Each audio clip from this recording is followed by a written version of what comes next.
What is going on, everybody? I hope you're having a great day today. This is Alex from the Fresh Fantasy Podcast. This is the 13th episode of Season 2. Season 3. Today we're going to be talking about buying or selling early offseason hype. We have 10 headlines for you talking about things like if Javonte Williams will continue to steal work from Melvin Gordon, all the way to whether or not Gabriel Davis will be a top 30 wide receiver this year. Joining me today to break this all down is a man who is widely regarded as one of the funniest people in the fantasy industry. He is also one of the fastest risers in this space, formerly of FTN, now one of the big guns at FantasyPros with just under 20,000 followers. He is Derek Brown. Welcome back to the show. I don't deserve half of that praise, Alex. Not much. I mean, probably all of it I don't deserve. But I appreciate the intro and the glittering analogies and things of that nature. But man, you're way overselling me. People are going to tune into this episode and be like, okay, well, I guess the fall starts here. Thanks for having me back, man. I mean, when was the last time we talked? Was it season 1? It was like one of the first episodes in season 2. I think that was in about okay. April. It's been a minute. I know that. I just don't know how many years it's been since we chopped things up. So I'm happy to be back, man. I'm glad you reached out. It's always a pleasure to talk ball with you. So I'm excited, and we got some. Man, you made a really good show sheet. We got some good players to talk about. Some good situations here, dude. I figure that's what we do. No better person to bring on than you to talk about stuff like this, to break down some headlines, because this is right after the NFL draft is the time for hype and headlines and what we expect things to be. And a lot of things will change between now and August, but this is our time to kind of break down some of the early hype and talk about, whether or not we believe in exactly what's going on. But what better place to start than one of my favorite players this year in Trey Lance? Trey Lance, I think, is going to take over and finish as a top 8 QB this year in fantasy football. Do you feel the same way about Trey Lance, or are you selling Trey Lance right now at that point? Top 8. It's a really, really good line in the sand that you drew with this question, because I don't know if he makes it into top 8. Now, I will say, if he is starting, I'm treating him the same way I treated Jalen Hurts last year, in the sense that as long as we're not projecting injury or the ghost of Jimmy G to be like zombie resurrection, as long as those things don't happen, then I think he is going to be a definitive top 12 quarterback, just like Hurts, the way I was projecting him last year, and a lot of these Russian quarterbacks. If they play all the games and they run, you can't project them outside of the top 12 or 13 quarterbacks just based off the rushing equity in general. Now, does he get to top 8? It's like I said, if this was a betting line, I'd be staying away from it, because the line in the sand you drew was perfect for this question. I'm going to say he's not making it into the top 8, and it's not because I don't love Lance. That's not it at all. There's a lot of other quarterbacks that I think also have really high ceilings this year, and so just as I'm projecting them, I put Lance in the top 12, but it's a muddled situation when you get into that 8 to 12 range. Does Burrow end up there? Does he climb above Stafford, Russell Wilson, Dak, all these other types of quarterbacks? Hell, I could even throw maybe, and everybody's crapping on him right now because they're just like, oh, he doesn't have receiving weapons, and one of the top guys is 25 years old. Justin Fields could be a top 10 option as well, because we saw it last year, final 4 games, he was it. And he didn't have any other different weapons than what he's got now. If anything, scheme upgrade and all these other types of things. So I'm going to go he's not making it into the top 8, and it's not because I don't like Lance. It's just because I like a lot of the quarterbacks a little bit more than him.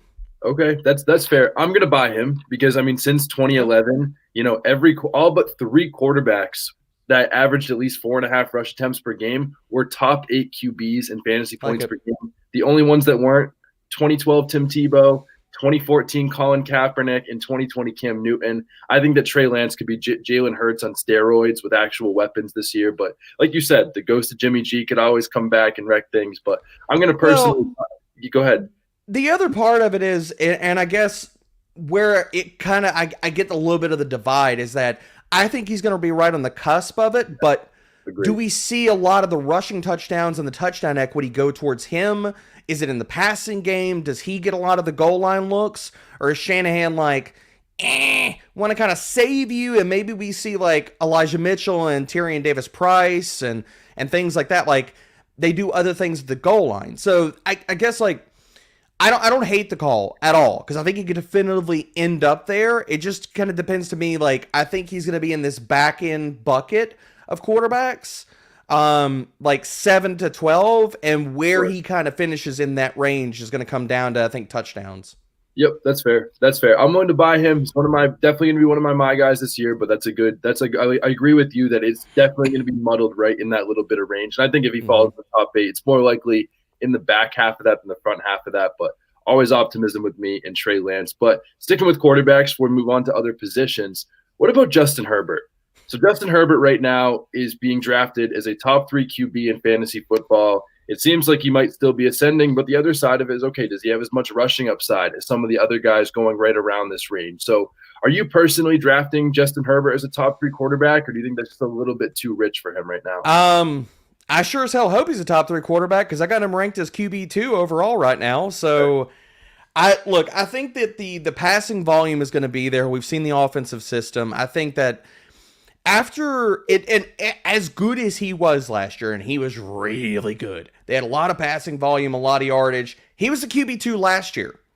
Yep. So I think he can possibly repeat that. Hell, if he gets a few rushing touchdowns, he can supersede that. So I think that with the Chargers, the way that they're built, they upgraded the offensive line. I think if we see a full season of just God mode Mike Williams, who is still being slept on in every format, he's going way too damn late. I mean, regardless of whatever you talk to, redraft, best ball, dynasty, all those things, Mike Williams is going way too late. But I think that Justin Herbert still has another level to his game. I mean, we saw 38 passing touchdowns. Yes, he went above 5,000 passing yards. He could do that again. He could throw for over 40 touchdowns. The rushing equity still could go up a little bit. He could steal a little bit of the red zone work away from Austin Eckler if it doesn't go to Isaiah Spiller.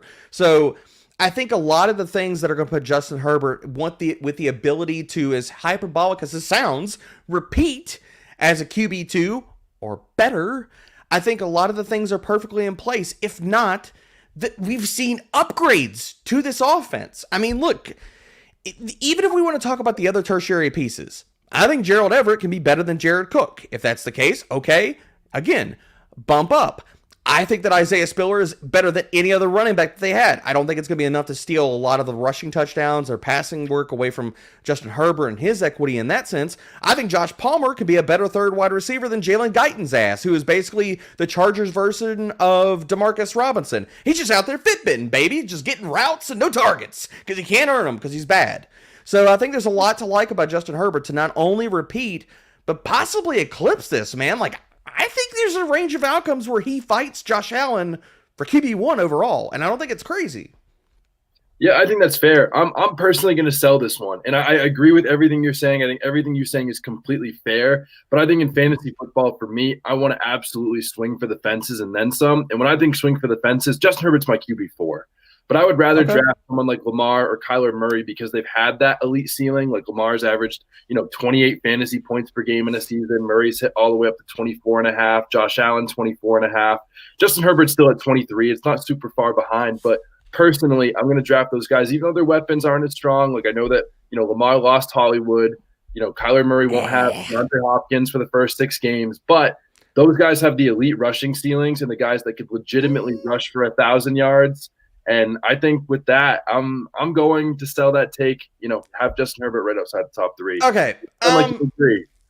I want to push back a little bit. Sure, go ahead. I agree with Lamar Jackson because I think in his range of outcomes, 1,000 rushing yards and being uber, like we could see MVP level Lamar Jackson come back because I think Rashad Bateman is handily better than Marquise Hollywood Brown. I'm sorry. It's just a fact. But outside of that, I want to sit here and talk to you about Kyler for a second. Yeah. The splits with him and DeAndre Hopkins are massive last year.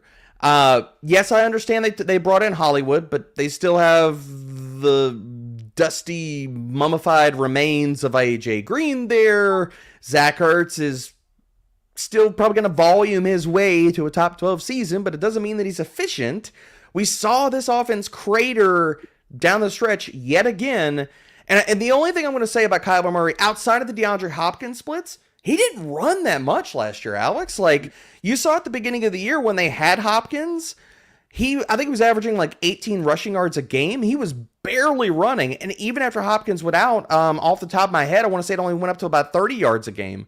So I don't know, man. Like, I don't know if Kyler Murray, like, we've seen the ceiling, but I just don't know without Hopkins there, with some of the pieces they brought back, what they're going to do in this offense. And if Kyler Murray is, one, going to run enough to hit that type of ceiling, and two, if he can overcome some of the bugaboos that have, like, really crushed him in previous seasons, man. But, I mean, your thoughts with that, because you're pushing him up into that realm.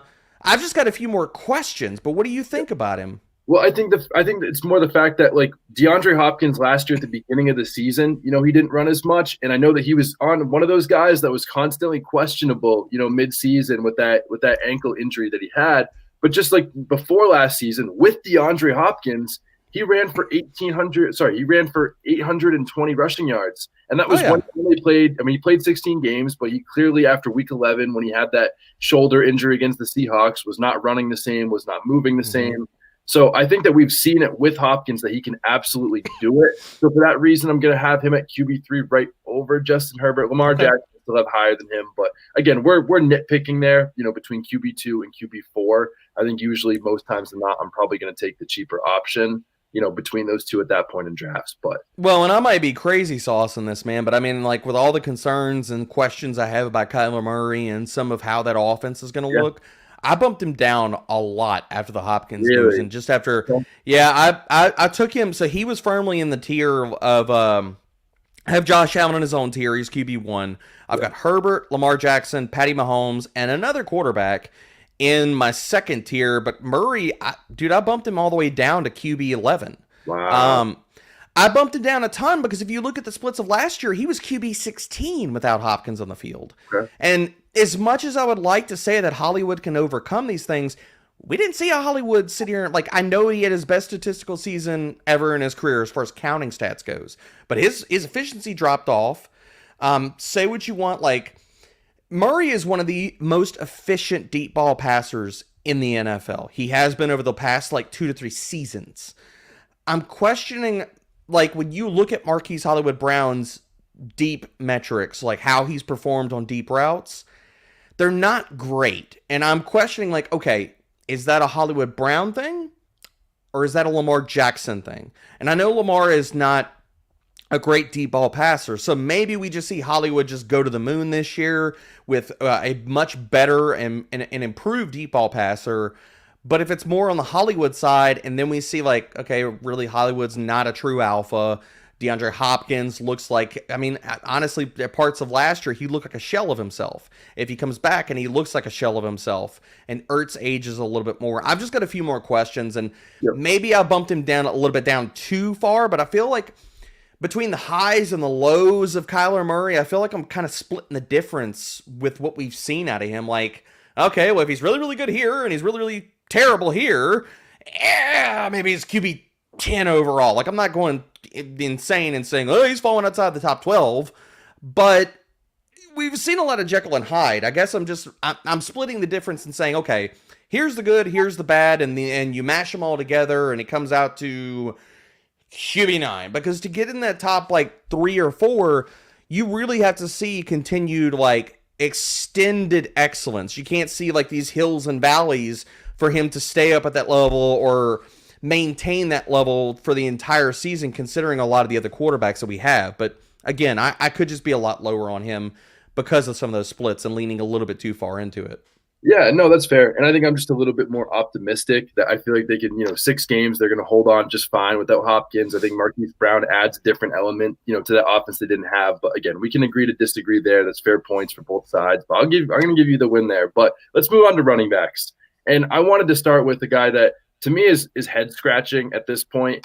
But a lot of people seem to think that Javonte Williams is going to continue to take away from Melvin Gordon and finish as a running back 1 this year. But for me, I'm selling that. Melvin Gordon had Yep. at least 40% of the snaps in every game that he played last year. Javonte never went over 60% except for that one start that he was awesome when Melvin Gordon sat out. But Melvin Gordon was still the guy that averaged 15 touches a game last year, still at 4.5 yards per carry. I know yards per carry is not the greatest stat in the world, but I think that was something for me that I was like, okay, like Melvin Gordon's not going away anytime soon. They're going to keep Javonte healthy, try to make this a two-back field and get into the playoffs, and then maybe let him work. But to me, Javonte Williams at best is Nick Chubb. Maybe very inside the late running back one, but no real ceiling as long as Melvin Gordon is still there and healthy. Sounds like you feel the same way. Oh, yeah. I've got Javonte Williams at RB16. I don't think he makes it into the top 12. Yep. And this is coming from somebody who had, prior to the Melvin Gordon news, I had Javonte Williams as a top 5 back. I think that the talent is amazing and things like that. I just think that, look, Melvin Gordon, for as old as he might be, and people want to sit here and shade him on social media, which is absolutely insane. If you're adding players on social media, get the hell off of it. Grow a soul, get another hobby, just get the hell out of here. It's not fair to anybody. You wouldn't want anybody to sit here come knocking on your door and telling you all the things that they didn't like about you. So quit that shit. But regardless of that, Javonte Williams, I think you're spot on, Alex. And even like, I understand new coaching regime, things like that. You look at what Nathaniel Hackett's done over the last 2 seasons with the Green Bay backfield. Aaron Jones has been sitting in that like 60 to 62% opportunity share range. So even if we would talk about, okay, Javonte Williams takes that over, I think it's going to keep him out of it is, one, I don't think he gets enough of the early down work, and I think that Melvin Gordon is going to be a thorn in his side in the red zone like he was last year. They basically almost split it immediately down the middle. Even if you put that to shade a little bit over to Javonte, I have questions about, and this is kind of what it comes down to, man. Like, do we see enough targets in the passing game for these Denver running backs? Does Russell Wilson, because his rushing fell off a table last year, does he go back to being a quarterback that gets 300 on the ground, gets 500 on the ground? Because last year was a massive outlier, just even if you're looking at kind of like where the median was over the last few seasons for him as a quarterback. Now, I understand he's getting older. I get that. But could we see a little bit of that rushing equity bounce back? And I'm not even talking about, okay, he's going to run for 600 freaking yards. If he runs for 400 or 300, he's taking off and he's not checking down as often. If any of the routes are split and we don't see Javonte Williams get as many targets as, say, like somebody in Hackett's offense previously, like even an Aaron Jones previously, because Aaron Jones has had a pretty decent target share. If that gets muddled out to other players in this passing attack, which we know there's talent here. I mean, they go 4 deep with good pass catchers. You got Alberto, you got Tim Patrick. Hell, they go 5 deep. KJ Hamler is still a good player. We just haven't seen him healthy consistently enough for people to believe in that. So I just question not only Melvin Gordon, but check down volume, because we know that receptions are extremely valuable in fantasy. And what happens with the touchdown equity? There's no way that I can rank him as a top 12 running back considering all of those different factors. Because, I mean, look, the guys above him, I'm willing to bet that Breece Hall is going to be the lead back in a really run-heavy offense for the Jets. Nick Chubb, we know what Nick Chubb is. As long as he is healthy, Kareem Hunt be damned, he is one of the most efficient, if not the most efficient running back, rivaled with Jonathan Taylor in the NFL as far as an early down rusher. The other guys that I got above him, like, I think Cam Akers can have a workhorse role. We know what DeAndre Swift does with receptions. Saquon Barkley, I think, is going to have a bounce back year. Leonard Fournette, James Conner, all those other guys are workhorses. We've seen it. We've seen them to have top 2, top 5 production. So to put Javonte Williams, considering all these circumstances, over a lot of those players, it's just a really difficult pill to swallow at this point.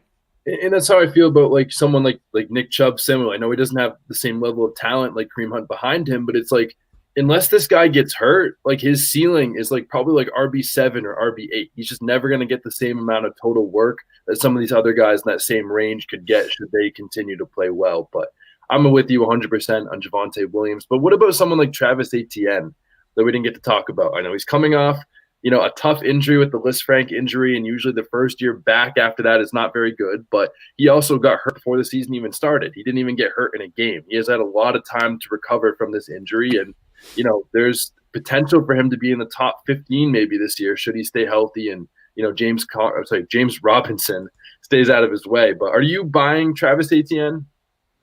I really am. I currently have him ranked. I bumped him up this morning, funny enough. I put him up to RB 18, so he is right outside the top 15. I think that he has got a lot of factors going for him. I think that he's going to be used a lot in the passing attack because they're going to have to use him in the passing attack. Like outside of Christian Kirk, Marvin Jones is who he is at this stage of his career. Zay Jones is still a terrible football player. Laviska hasn't shown us anything. Evan Ingram is one of the most inefficient players in the entire NFL. So I think that Trevor Lawrence is going to utilize, and he hasn't been running. We have not seen that out of him, and I don't magically think he's going to start running this year. I think you're going to see a lot of check down volume for Travis Etienne. And who is he fighting with for touches? I mean, James Robinson, we don't know. That occurred far enough into the season where I don't know what version of James Robinson we get this year. Yeah. Like, if he comes back and he is not 100% and we see the efficiency dip, I think I agree with you. I think Travis Etienne has had a long enough layoff that maybe we see him bust out of the gate a little bit faster than other players in history that are coming off of this type of injury. Now, some of that's projection, but I think if we're projecting out, I'm not worried about Snoop Connor's ass. I'm not worried about Raquel Armstead. I'm not worried about anybody else in that backfield outside of James Robinson. And if we have concerns about Travis Etienne, you should double those concerns for James Robinson. So, yeah, I think Etienne has a lot of the things, and he checks a lot of the boxes that we want out of a top 15 running back. He's going to get pass game usage. He's going to get the early down work, and if there's no anybody else like that that's going to be healthy enough or good enough to steal the work from him on the ground, then he's going to get red zone usage as well. So, I like Etienne as a top 15 back this year, or at least the upside to do that, because I've got him right outside of that right now. Yep, 100%. I'm with you. And I want to disagree, but I love some Travis Etienne. I mean, like, there's 87 running back targets that are either gone or hurt with James Robinson at this point last year. I mean, he's played with Trevor Lawrence at Clemson. You said his only competition's not very good. He gets an upgrade at coach from, Urban Meyer, Doug Peterson. They also made big upgrades on their offensive line. I don't think that's being talked about enough. And if he continues to play well, why are they going to bother giving James Robinson work if he's not the same player? If Travis Etienne is clearly getting the job done. He has everything set for him to walk right in and be the guy, and in a not-so-great pass-catching offense. So I hope the best for Travis Etienne. I do worry a little bit off of those foot injury. Like, I know the great, Mike Tagliere, God rest his soul, always used to talk about that. Those foot injuries really scared him, the year after. So that's something that will always be on the back of my mind. But interesting to see what happens. But the last running back that I want to talk about today is Clyde Edwards-Helaire. Probably one of the most not exciting running backs at this point. Someone that broke my heart in his rookie season. I thought he was going to be so great, and he was not. But this take that we are buying or selling is that Clyde Edwards-Helaire will lead the Chiefs in fantasy points this year at the running back position. Do you think it happens, or do you think that Ronald Jones or not Darrell Williams anymore, maybe 30-year-old Jerick McKinnon, leads the team in fantasy? Oh, he's not even on the team anymore either. Exactly. So where are you at? So I see two definitive ways to look at this backfield.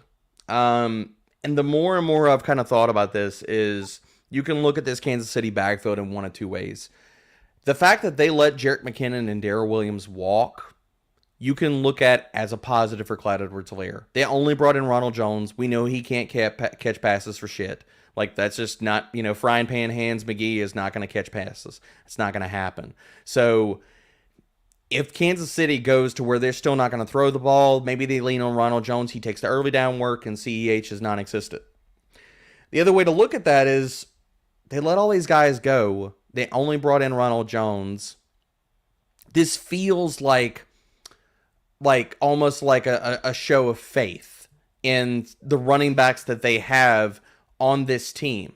And whether that's faith in Clyde Edwards-Helaire, faith in Ronald Jones, it's hard to say, man. The thing that I think is so funny about Clyde Edwards-Helaire is that we always get all of this news that comes out like after the season, and we don't know what players. Where the hell was all this news about Clyde Edwards-Helaire had a gallbladder surgery, wasn't able to train at all last year in the offseason, lost a ton of weight, struggled through injuries and all these different things. Like, I was super high on Clyde Edwards-Helaire last year. Super, super high on him. Because of what we saw in his rookie season. And then he comes out the gate and he doesn't even look like the same guy. But now we find out, holy crap, like, maybe that's a big part of it. I think on the surface of this, like, if you look at my ranks, obviously I have Clyde Edwards-Helaire as the number one running back for Kansas City. I don't want to go too bold takey. I don't know if we want to cross this bridge right now, Alex. I'll let you be the determinant. Sure. Are we going to go? Am I going to go just off the beaten path? Am I going off the reservation here? Absolutely. If there is a path to go off of on this podcast, let's go right off of it. I want to hear it. All right, screw it. All right, hold on. Let me adjust myself and get ready and stuff. I think that there is a scenario this year that actually it could be option C. I think that Derek Gore could actually take over this backfield this year. And I don't think that that's insane. I know that everybody's going to think that I'm just trying to sit here and throw out some bullshit right now. I'm really not. You look at Derek Gore and you look at what he's done with every bit of work that he's gotten and the opportunities that he's been given. Last year, he was super freaking efficient on them, Alex. Like, his yards after contact per attempt was really damn good. And I know we got a small sample size, but you can even go back and kind of like mush all of his preseason carries together, and his yards after contact per attempt are damn near spot on. It's like the Spider-Man gif. It's like, boop, boop. Oh, wow. And looking at that type of efficiency, and I understand he's not the most athletic back. Like, if you look at his athletic measurables on paper, didn't matter for Kareem Hunt when he was back there, and I'm not going to sit here and just make a loose, like, shirt tail narrative and stuff like that. But at some point, we do need to toss out our priors or toss out some of the athletic testing when we see guys produce on the field. So every time he's been given the ball, Derek Gore has done things with it in preseason and the regular season. I'm not going to sit here and come out, and I'm not drafting and I'm not approaching it this way. But I think there's a range of outcomes where Ronald Jones is who we've always thought he is.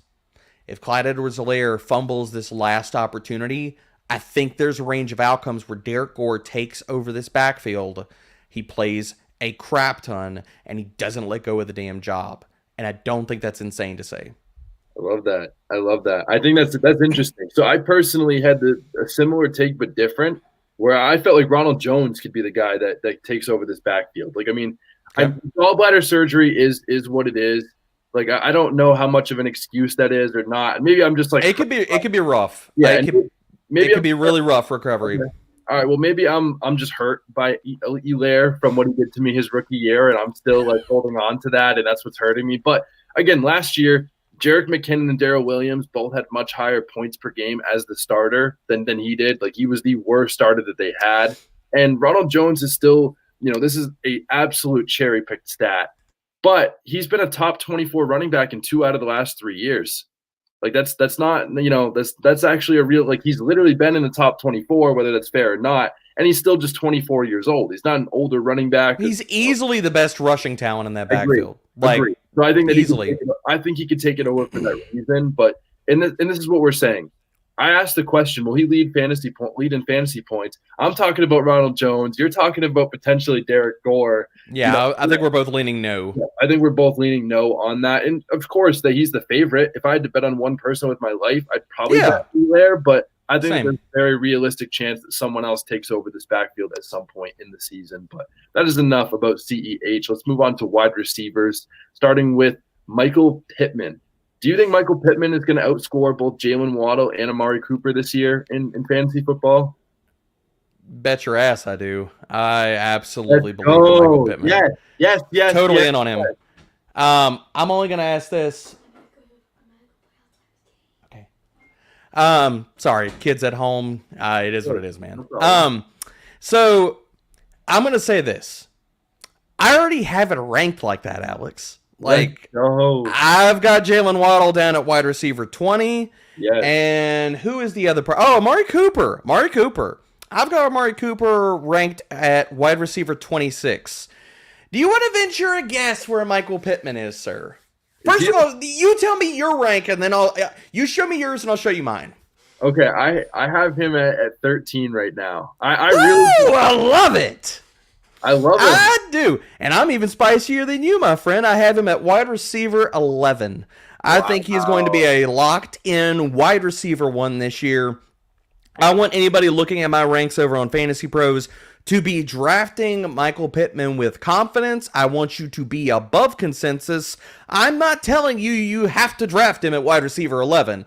I'm just telling you that when the Colts were pass heavy last year, before they came to their senses and decided, oh my Lord, Carson Wentz is terrible. Before that happened, Michael Pittman was right outside on the cusp, my friend, of being a wide receiver 1. So the first few weeks when they were top 10 in neutral script passing rates, Michael Pittman was wide receiver 15, and that was with the shit can of Carson Wentz throwing him the ball. He gets Matt Ryan, who is going to be an upgrade this year. He is, people. He is not totally washed. He is a better quarterback. He's going to pepper the ever-loving hell out of Michael Pittman with targets because they don't have anybody else to throw the ball to that's going to take the targets away. And we're going to see Michael Pittman ball the hell out. He checks so many different boxes, Alex, like from efficiency metrics to now he's got volume, quarterback upgrade, and a passing attack that is screaming for an alpha to step forward. I love Michael Pittman. I have him as a wide receiver 1 ranked in redraft, and unless I'm insane, I'm pretty sure I have him as a top 12 wide receiver in Dynasty as well.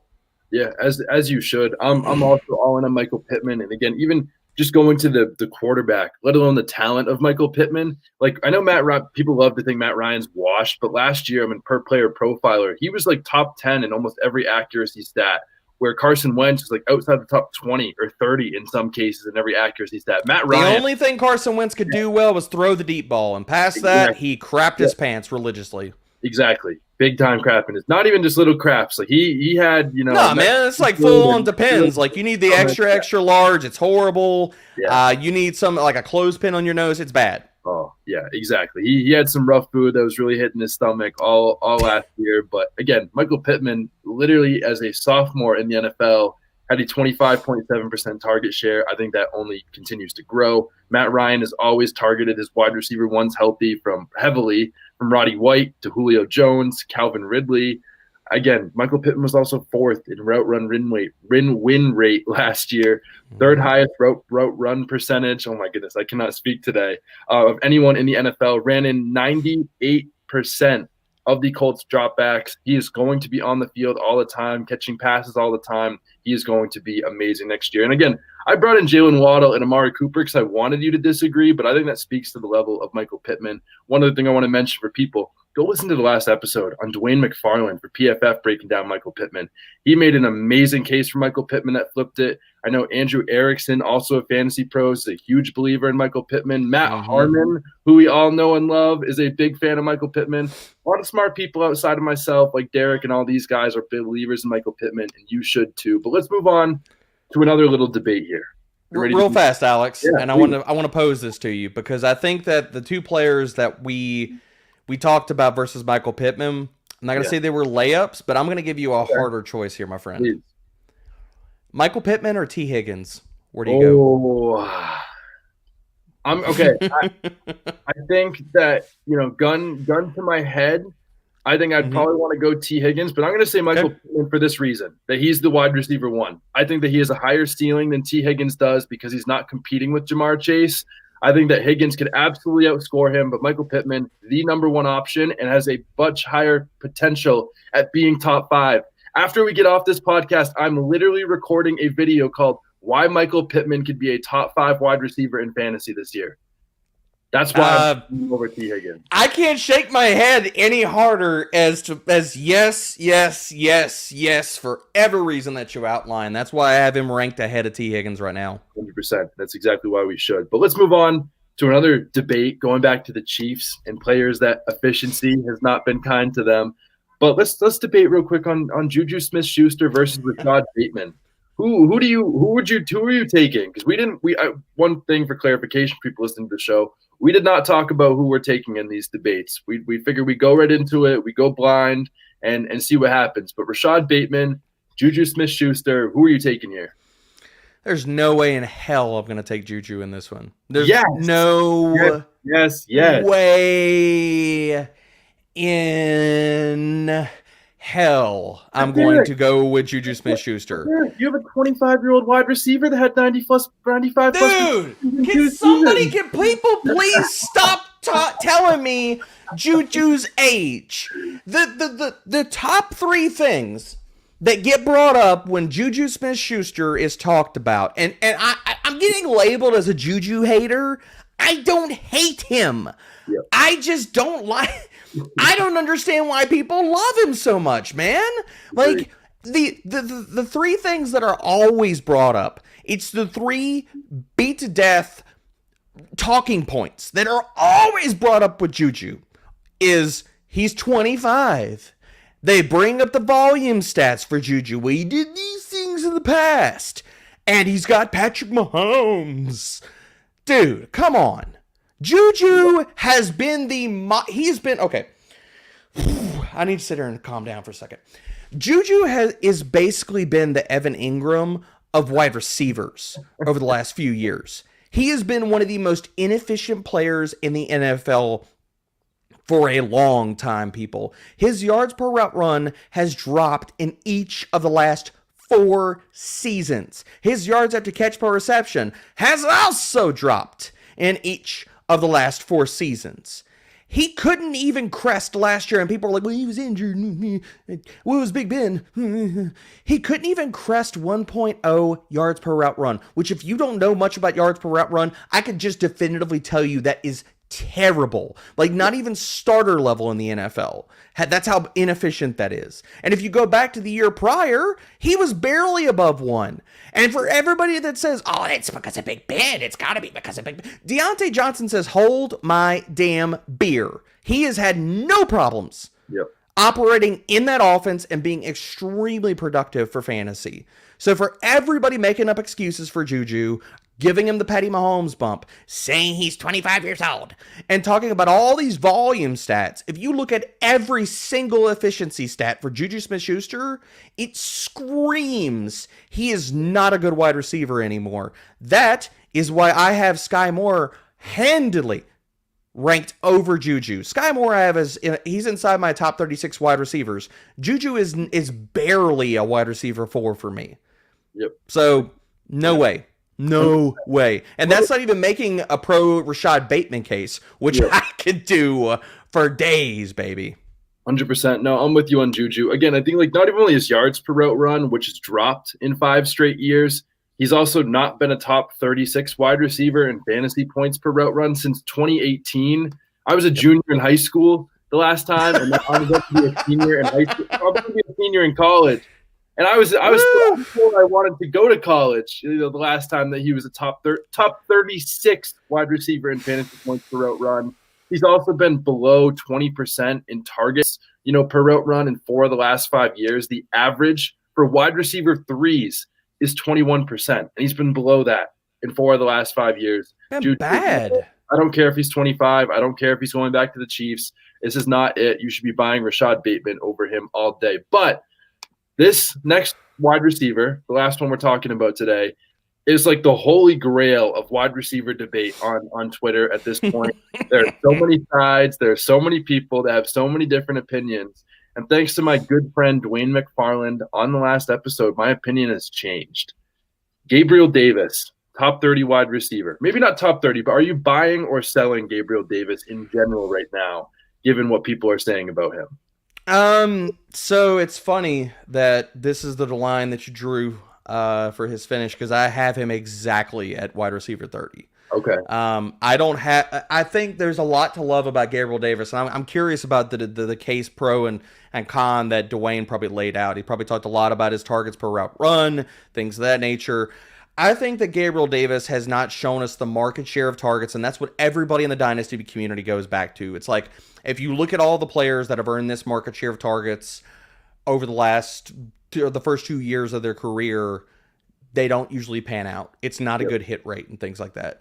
The other side of that freaking coin, the other side of that coin is that not every team does smart stuff. Not every team features talented players from the hop.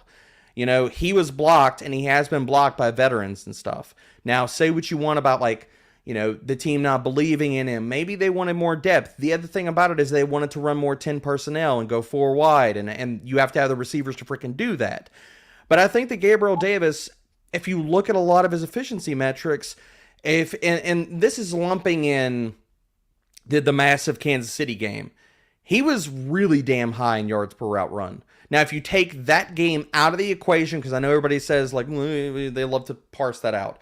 His yards per route run do fall off a lot, considerably. He's still top 40. But the other thing about it is I think Gabriel Davis, we're starting to see him scratch the surface of what he can do. He led the team in yards per route run against man coverage. Yes, even better than Stephon Diggs. His touchdown rates have been extremely high. But I think that he's going to earn more volume. We've seen him play multiple roles in this offense. As a rookie, they had him playing on the outside. They had him playing in the slot when Cole Beasley was out. So I'm not that worried about Jamison Crowder. I mean, the only thing that do we see targets get more muddied between now that you add James Cook to the equation? I'll put Gabriel Davis right at that line. I think that he could be a top 30 wide receiver, but I'm curious your thoughts and some of the points that Dwayne laid out, because I've talked to Dwayne back and forth about it, but we haven't jotted down on a piece of paper about, okay, where is he exactly? I'm guessing that Dwayne probably took the outside part. Yeah, and I don't have any of Dwayne's stats, but it was more Dwayne where I was like, Dwayne, he has not earned any target share. There's no way this guy can produce. But he talked about a lot of the underlying stats. And so I started to dig deeper myself. And before, people that don't even want to hear about the underlying stats, just about the situation. And it's not just he plays with Josh Allen, he's in the Bills offense. It's not that. It's the fact that last year the Bills were first in the NFL in wide receiver targets. They were second in the NFL in wide receiver target share. They also were second in red zone targets for wide receiver. Gabriel Davis was second in red zone targets for the Bills. He's the wide receiver 2 on their depth chart. And after he jumped up above 70% snap share for the first time in week 14, he was a top 10 receiver in points per game over those last 4 weeks. And before that, his highest, snap percentage was 52%. And once he took over, he played really well, for the rest of the season, even if his per route metrics weren't there. But the fact that the Bills wide receivers get so many targets as they do, they're going to score as many touchdowns as they do. They have a super high target share. He's already getting the red zone work. And clearly once he took over at the end of last season that he was producing. I know the target share thing isn't good. And if people don't want to believe in Gabriel Davis, I don't blame them. I see the argument. I was once a truther on your side, but I think I'm more of a fan of the underlying metrics than the narrative, similar with Juju. And the underlying stuff said that Gabriel Davis is a real chance to go out and do something special. And the thing is, the last thing I want to say is we're not drafting him as a top 24 guy. We're not taking him, over Michael Pittman. His price is, pretty cheap. Would I draft Allen Robinson over him every day of the week? Of course. But Gabriel Davis is someone I really believe in, someone I will be drafting a little bit more than I was before. It's funny that we talked about Juju and Gabriel Davis back to back, because I feel like they're polar opposites. Yep. And I feel like everybody makes the con case against Gabriel Davis and saying he hasn't earned, because we believe that targets are earned. He hasn't earned large market share of targets. Every time he's played high snaps, he's balled out. Every time. And he's been efficient on the other volume that he's been given. So you compare. It's just funny to me because you compare him and Juju Smith-Schuster and they're the polar opposites. Everybody makes the pro case for Juju Smith-Schuster because he's earned volume for his entire career, but he's been grossly inefficient and quite terrible with it. But then they say, we don't want to go with Gabriel Davis because he hasn't earned volume, but the volume he's gotten, he's been stupidly efficient with. So it's like, which side of the coin do you flip on that? And for me, give me the efficiency, because the efficiency shows to me that you will, or at least I have the hope, that you earn more volume because you are legit talented. As opposed to the flip side of it is if You go to another situation, you're not a hyper efficient player, you're not even a good player at this point in your career, and you don't have that quarterback with the rapport that says, I don't give a crap if you're good or not, I'm just going to feed you the ball. And so you've got two different sides of the equation. Not even talking about Gabriel Davis, even if you want to take out all the Josh Allen, the scoring, blah, blah, blah, blah, blah, he's also in an offensive system that's going to be top 5 in pace and top 5 in neutral script passing rates. Yeah. And that freaking matters. Let's finish right there. I agree. That is perfect. 100%. I'm with you, and I think that is a good way to put it. I think I'm pro Gabriel Davis now, as crazy as that is to say. But before we get out of here, we have two little small tight end things to talk about. Number one, Cole Kmet. Do you think Cole Kmet is the best tight end outside the top 12 in ECR? He's currently the 13 ranked tight end in ECR right now. Are you in on Cole Kmet, or are you out on Cole Kmet at that price? I have him as my tight end 9, so I'm fully in. I'm 100%. Fully in. Now, answering the question, is he the best tight end outside of the top 12 in ECR? I don't think he's the best. I think Gronk is the best. I think Gronk is the best. Should he play? Ooh, okay. I'll give you another name. I think David Njoku is the best. I think that he absolutely can crush this year. And I have no clue why people have him ranked so damn low. I mean, you look at the efficiency boxes, he checks all of them after last year. You look at, okay, tight ends that we see break out, and when they break out in a big way, what's the common thread here, Alex? Oh, my Lord, they are all athletic, and they test out of the gym, okay? That's what we've seen. We've seen Logan Thomas do it. We've seen George Kittle. We've seen all these other tight ends that come out of freaking nowhere in previous years.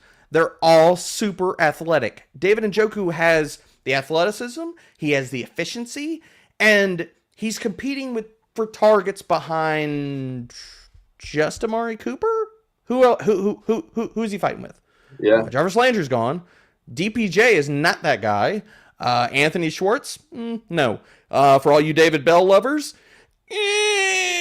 Probably not.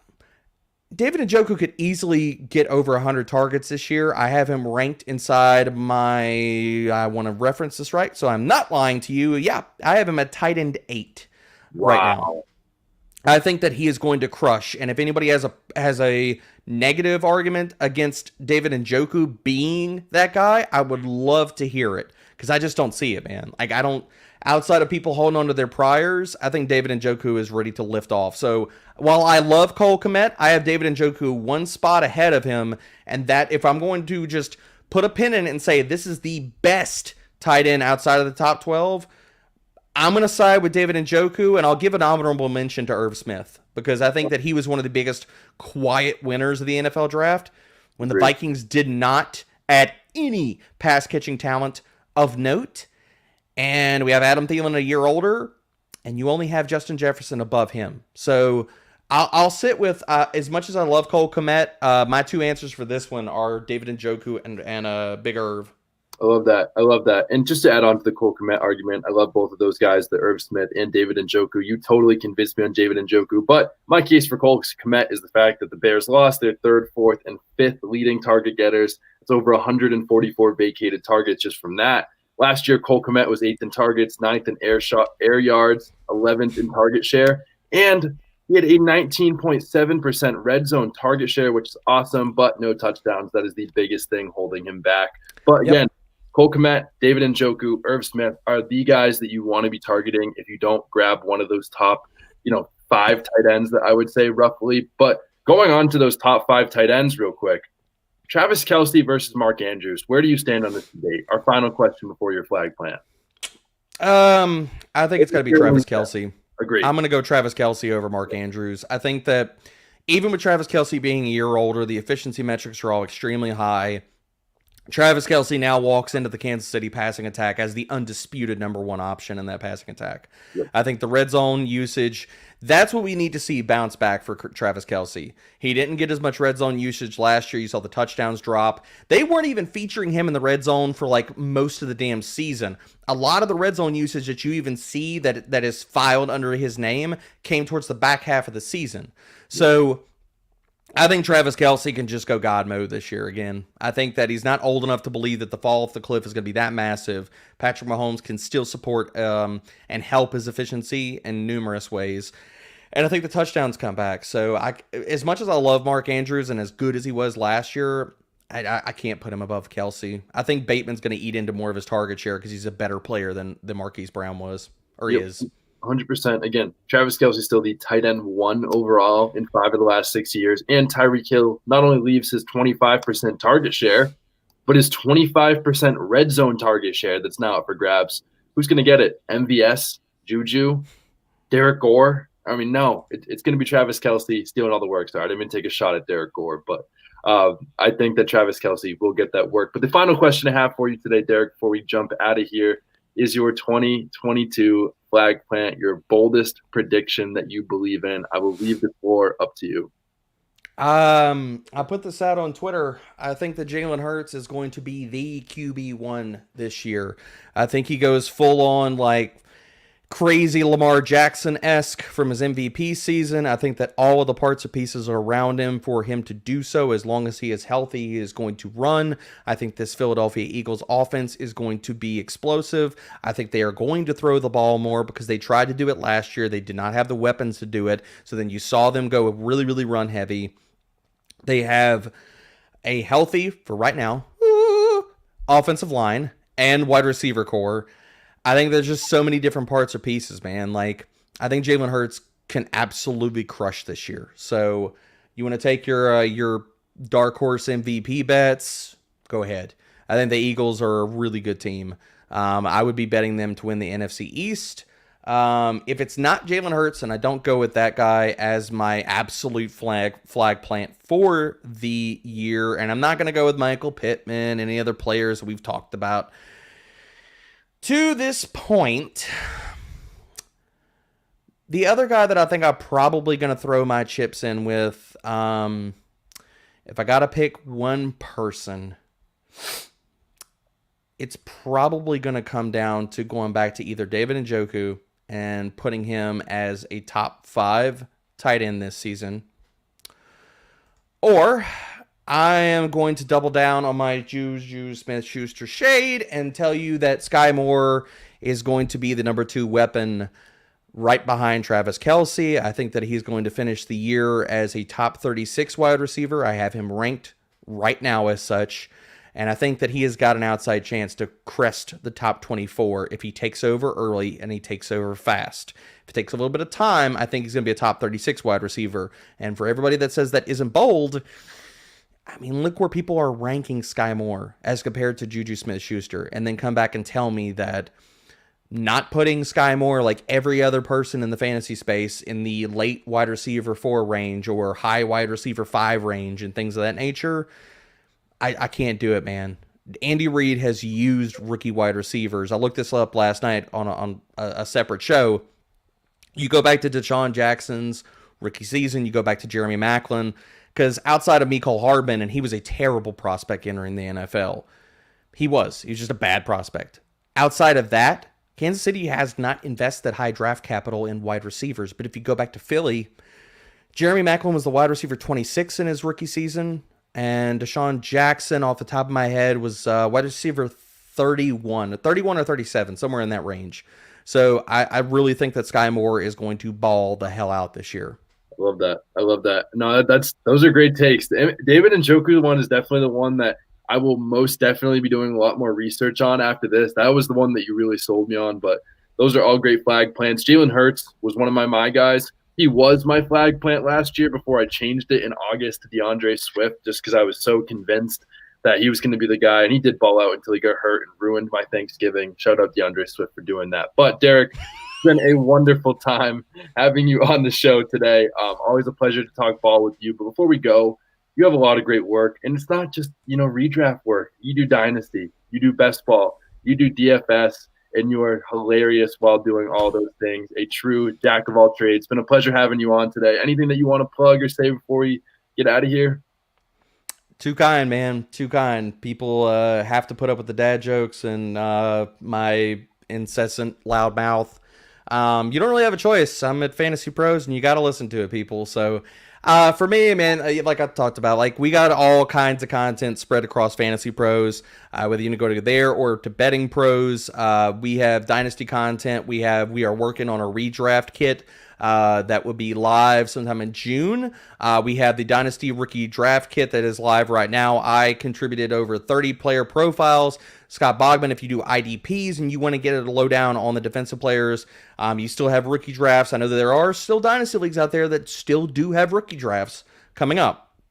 Or if you're just now, like, look at Startup Season 2, there is a ton of content, and I don't want to sound like a used car salesman. I truly, truly believe this, and I'm not just blowing smoke, Alex.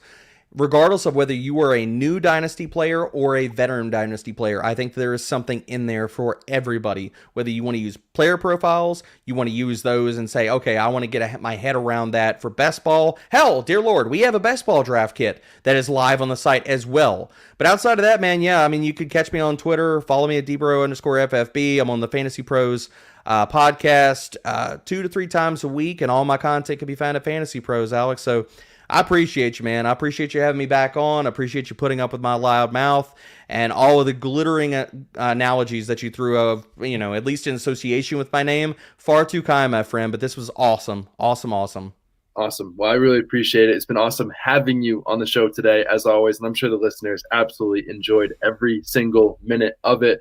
As always, thank you, Derek, and thank you to the listeners for tuning into the show. You guys are what makes this show run, and I am sincerely grateful for that each and every time I get to record with wonderful guests like Derek. But as always, you guys already know, please leave a review. You guys already know what to do, and I hope you all have a great rest of your day.